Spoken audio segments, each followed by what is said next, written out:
The fantastic four first steps. చివరికి మనము ఎంతగానో వెయిట్ చేస్తున్న one of the most anticipated movie వచ్చేసింది. ఈ పాటికే మార్వెల్ ఫ్యాన్స్ అందరూ ఈ మూవీని చూసే ఉంటారు. మూవీ చాలా అంటే చాలా బాగుంది. ఒక్క మాటలో చెప్పాలంటే ఈ మధ్యకాలంలో మార్వెల్ నుండి వచ్చిన ఒక మాస్టర్ పీస్ లాంటి మూవీ ఈ ఫ్యాంటాస్టిక్ ఫోర్ ఫస్ట్ స్టెప్స్. ఒక ఓజీ మార్వెల్ మూవీని చూసినంత కిక్ వచ్చింది. ఈ మూవీకి సంబంధించిన మన ఛానల్లో చాలా వీడియోస్ ఉన్నాయి. మీకు ఇంట్రెస్ట్ ఉంటే ఒకసారి చూసేయండి. ఫ్యాంటాస్టిక్ ఫోర్ ఫస్ట్ స్టెప్స్ కథ అంతా కూడా ఏ యూనివర్స్లో జరుగుతుంది, దీనికి మెయిన్ యూనివర్స్కి ఏమైనా సంబంధం ఉందా, మూవీలో ఎందుకని సూజన్ స్ట్రోమ్ మరియు జానీ స్ట్రోమ్ ఫాదర్ అయిన ఫ్రాంక్లిన్ స్ట్రోమ్ని చూపించలేదు అంటే మెన్షన్ చేశారు. ఎక్కడ మెన్షన్ చేశారు?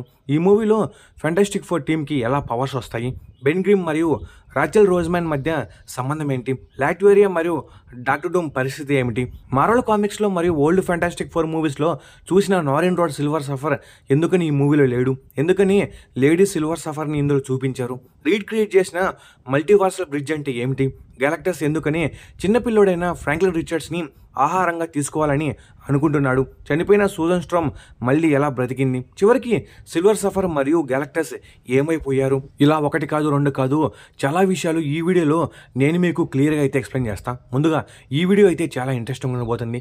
ఎవరో స్కిప్ చేయకుండా లాస్ట్ వరకు అయితే చూసేయండి. అలాగే ఈ వీడియో మీకు బాగా నచ్చినట్టయితే లైక్ చేయండి, షేర్ చేయండి, సబ్స్క్రైబ్ చేసుకోండి. నేను మెయిన్ కోరేది ఒక లైక్ సబ్స్క్రైబ్ మాత్రమే. ఇక మెయిన్ కంటెంట్లోకి వెళ్దాం. Number 1 fantastic four universe. ముఖ్యంగా ఈ మూవీని చూస్తున్న వాళ్ళు తెలుసుకోవాల్సిన విషయం ఏమిటంటే ఈ కథంతా కూడా ఏ యూనివర్స్లో జరుగుతుంది అని. ఈ కథంతా కూడా ఎర్త్ 828లో జరుగుతుందని మనకు మూవీ ఓపెనింగ్లోనే చూపిస్తారు. మనము నోవే హోమ్ ఇంకా Doctor Strange in the Multiverse of మ్యాడ్నెస్లో చాలా యూనివర్సెస్ని అయితే చూస్తాం. అలాంటి ఒక యూనివర్స్లో ఇది ఒకటి. ఈ ఎర్త్ 828లో ఈ స్టోరీ అంతా కూడా 1960 ఇయర్లో అయితే జరుగుతూ ఉంటుంది. ఈ మూవీ అంతా కూడా రెట్రో ఫ్యూచరిస్టిక్ స్టైల్ అయితే ఉంటుంది. మార్వెల్ మల్టీవర్స్ సాగాలో ఒక యూనివర్స్కి ఇంకో యూనివర్స్కి అసలు కనెక్షన్ అనేది ఉండదు. అలాగే మార్వెల్ మెయిన్ యూనివర్స్ ఎలాగో ఇక్కడ ఈ ఫ్యాంటాస్టిక్ ఫోర్ యూనివర్స్ కూడా అలాగా. ఇక్కడ చాలామందికి ఒక డౌట్ అయితే ఉంటుంది.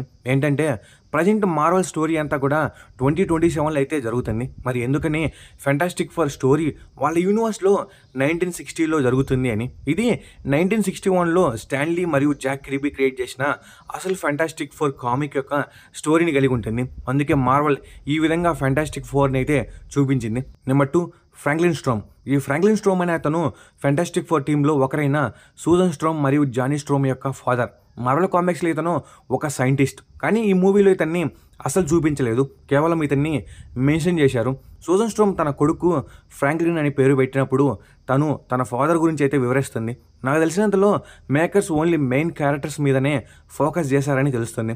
Number 3 fantastic four origin. చాలామంది మార్వెల్ ఫ్యాన్స్కి తెలుసు ఈ ఫ్యాంటాస్టిక్ ఫోర్ యొక్క ఆరిజిన్ ఏంటి అని, అంటే వీళ్ళకు ఎలా పవర్స్ వస్తాయి అని. ఓల్డ్ ఫ్యాంటాస్టిక్ ఫోర్ మూవీస్లో కూడా మనకు చూపించారు, కానీ మార్వెల్ ఈ ఫస్ట్ స్టెప్స్ మూవీలో అసలు చూపించలేదు. కానీ వీళ్ళ యొక్క బ్యాక్ స్టోరీని అయితే సింపుల్గా చూపించారు. Susan Storm, Johnny Storm, Reed Richards, Ben Grimm వీళ్ళందరూ కలిసి ఒక కాస్మిక్ స్ట్రోమ్ మీద ఎక్స్పెరిమెంట్ చేయడానికి స్పేస్లోకి అయితే వెళ్తారు. అయితే కాస్మిక్ స్ట్రోమ్ మీద ఎక్స్పెరిమెంట్ చేసే క్రమంలో ఆ స్ట్రోమ్ యొక్క రేడియేషన్లో వీళ్ళు చిక్కుకుంటారు. అలా ఈ టీంకి సూపర్ పవర్స్ అయితే వస్తాయి. ఈ మూవీ ఒక ఆరిజిన్ మూవీ అయితే అసలు కాదు. వీళ్ళకి పవర్స్ వచ్చిన కొన్ని ఇయర్స్ తర్వాత ఈ మూవీ యొక్క స్టోరీ అయితే ఉంటుంది. Number 4 Ben Grimm love interest.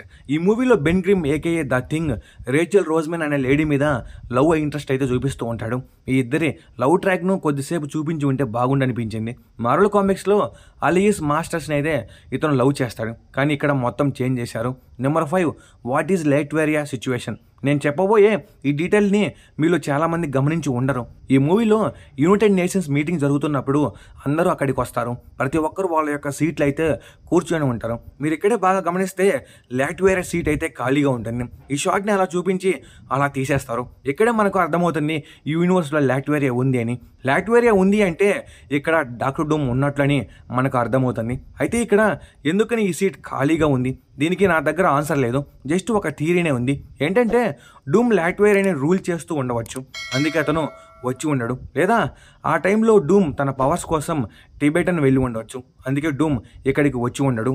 Number 6 what happens to Norrin Radd Silver Surfer. Fantastic Four స్టోరీస్లో సిల్వర్ సఫర్ ఒక మెయిన్ క్యారెక్టర్. ఇటు మార్వెల్ కామిక్స్లో అటు లైవ్ యాక్షన్లో మనము నారిన్ రాడ్ సిల్వర్ సఫర్ని చూస్తాం, కానీ ఈ మూవీలో నారిన్ రాడ్ సిల్వర్ సఫర్ ఉండడు. ఇతనికి బదులుగా సెల్ బల్ సిల్వర్ సఫర్ మనకు కనిపిస్తుంది. ఈమె ఒక లేడీ. ఎందుకని మార్వెల్ నారిన్ రాడ్ సిల్వర్ సఫర్ని సిల్వర్ సఫర్తో రీప్లేస్ చేసింది అనే విషయానికి వస్తే, మార్వెల్ గురించి మనకు తెలిసిందే కదా, స్టోరీస్ని క్యారెక్టర్స్ని ఎలాగంటే అలా మారుస్తూ ఉంటుంది. అదేవిధంగా మార్వెల్ కొత్తగా ఉంటుందని చెప్పి షెల్బల్ని తీసుకుని ఉంటుంది. ఇంక ఇప్పుడు మూవీ మంచి హిట్ అయింది కాబట్టి షెల్బల్నే కంటిన్యూ చేయొచ్చు. Number 7, what is multiversal bridge? దీని గురించి మనము బాగా తెలుసుకోవాలి, ఎందుకంటే రాబోయే మూవీస్లో దీన్ని బాగా చూపించబోతున్నారు. ఈ మూవీలో మల్టీవర్సల్ బ్రిడ్జ్ని బాగా చూపించారు. మల్టీవర్సల్ బ్రిడ్జ్ అనగా ఇది ఒక మిషన్, దీన్ని రీచర్స్ అయితే బిల్డ్ చేస్తాడు. ఈ మల్టీవర్సల్ బ్రిడ్జ్ని రీడ్ ఎలా యూజ్ చేస్తాడంటే, దీని ద్వారా ఒక ఆబ్జెక్ట్ని లేదా ఒక మనిషిని వేరే డైమెన్షన్లోకి లేదా యూనివర్సెస్ మధ్యలోకి ట్రావెల్ చేయగలడు. ముందుగా రీడ్ ఒక ఎగ్ని అక్కడక్కడే ఈ మిషన్ ద్వారా టెలిపోర్ట్ చేస్తాడు. ఈ మల్టీవర్సల్ బ్రిడ్జ్ని ఆన్ చేసినప్పుడు ఒక పోర్టల్ ఓపెన్ అవుతుంది. ఆ పోర్టల్ మనల్ని వేరే డైమెన్షన్లోకి టెలిపోర్ట్ చేయగలదు. సింపుల్గా చెప్పాలంటే ఇది ఒక టీవీఏ టెంప్లెట్ లాగా అనుకోండి. అయితే ఇందులో ఒక డ్రాబ్యాక్ ఏంటంటే, ఈ బ్రిడ్జ్ అనుకున్న యూనివర్స్కి టెలిపోర్ట్ చేయలేదు. ఇది ఇంకా టెస్టింగ్లోనే ఉంటుంది. ఈ బ్రిడ్జ్ బాగా పనిచేయాలంటే దీనికి ఎక్కువ కరెంట్ కావాలి. నాకు తెలిసినంతలో ఈ మల్టీవర్సల్ బ్రిడ్జ్ని రాబోయే అవెంజర్స్ డూమ్స్డేలో బాగా చూపిస్తారని అనుకుంటున్నాను. అంతేకాకుండా అవెంజర్స్ డూమ్స్డేలో డాక్టర్ డూమ్ కూడా ఈ మల్టీవర్సల్ బ్రిడ్జ్ని యూజ్ చేసే అవకాశం ఉంటుంది. Number 8, why Galactus trying to eat Franklin Richards? దీని గురించి మనం బాగా తెలుసుకోవాలి. మార్వెల్ సినిమాటిక్ యూనివర్స్లోనే one of the most powerful cosmic being ఈ గ్యాలక్టస్. ఇతనికి చాలా ఆకలి ఉంటుంది. ఇతను బ్రతకడానికి ప్లానెట్స్ని డివోట్ చేస్తూ ఉంటాడు. గ్యాలక్టస్ ఇలా చేయడం వల్ల మల్టీవర్స్ కూడా బ్యాలెన్స్ అవుతుంది. అయితే ఈ మూవీలో గ్యాలక్టస్ ఎర్త్ 828ని తినడానికైతే సిద్ధంగా ఉంటాడు. ముందుగా సిల్వర్ సఫర్ వచ్చి అందరినీ వార్న్ చేసి అయితే వెళ్ళిపోతుంది. అయితే ఎలాగైనా దీన్ని ఆపడానికి ఫెంటాస్టిక్ ఫోర్ టీమ్ స్పేస్లో ఉన్న గ్యాలక్టస్ దగ్గరికి అయితే వెళ్తారు. వీళ్ళు గ్యాలక్టస్తో మాట్లాడడానికి అతని స్పేస్ షిప్లోకి అయితే వెళ్తారు. సూజన్ స్ట్రామ్ కడుపులో ఉన్న ఫ్రాంక్లిన్ రిచర్డ్స్ పవర్స్ని అబ్జర్వ్ చేసిన గ్యాలక్టస్ ఫెంటాస్టిక్ ఫోర్ టీమ్తో ఒక ఒప్పందం అయితే చేసుకోవాలని అనుకుంటాడు. ఏంటంటే సూజన్ కడుపులో ఉన్న ఫ్రాంక్లిన్ని గ్యాలక్టస్కి ఇచ్చేస్తే తను ఎర్త్ 828ని అయితే వదిలేస్తా అంటాడు. కానీ సూజన్ అసలు దీనికి ఒప్పుకోదు. ఇక్కడ గ్యాలక్టస్ ఫ్రాంక్లిన్ గురించి చాలా చెప్తాడు. గ్యాలక్టస్ నిజానికి ఫ్రాంక్లిన్ని తినాలని అనుకుంటాడు. అలాగే ఫ్రాంక్లిన్ తన వారసుడని కూడా చెప్తాడు. దీన్ని మనము క్లియర్గా మాట్లాడుకుందాం. ఫ్రాంక్లిన్ పుట్టుకతోనే ఒక ఒమేగా లెవెల్ మ్యూటెంట్. ఫ్రాంక్లిన్ చిటికలో ఎన్నో యూనివర్సెస్ని క్రియేట్ చేయగలడు. అలాగే వాటిలో జీవాన్ని కూడా క్రియేట్ చేయగలడు. గ్యాలక్టస్కి ఆకలి చాలా ఎక్కువగా ఉంటుంది. ఇతను టైంకి ప్లానెట్స్ని డివోట్ చేయకపోతే చాలా వీక్ అయిపోతాడు.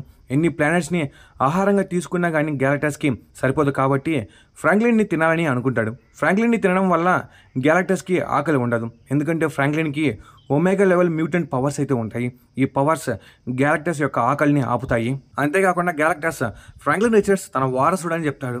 ఇలా ఎందుకు చెప్తాడంటే, గ్యాలక్టస్ ఫ్రాంక్లిన్ రిచర్డ్స్ని తీసుకుని తన యొక్క బాడీ కాస్మిక్ ఆకలిని తనకు అప్పగించి ఫ్రాంక్లిన్ రిచర్డ్స్ని కొత్త గ్యాలక్టస్గా చేయాలని అనుకుంటాడు. అలా గ్యాలక్టస్ శాశ్వత నిద్రలోకి పోవాలని అనుకుంటాడు. అందుకే గ్యాలక్టస్ ఫ్రాంక్లిన్ రిచర్డ్స్ని తినాలని అనుకుంటాడు. Number 9, what happens to Silver Surfer and గ్యాలక్టస్?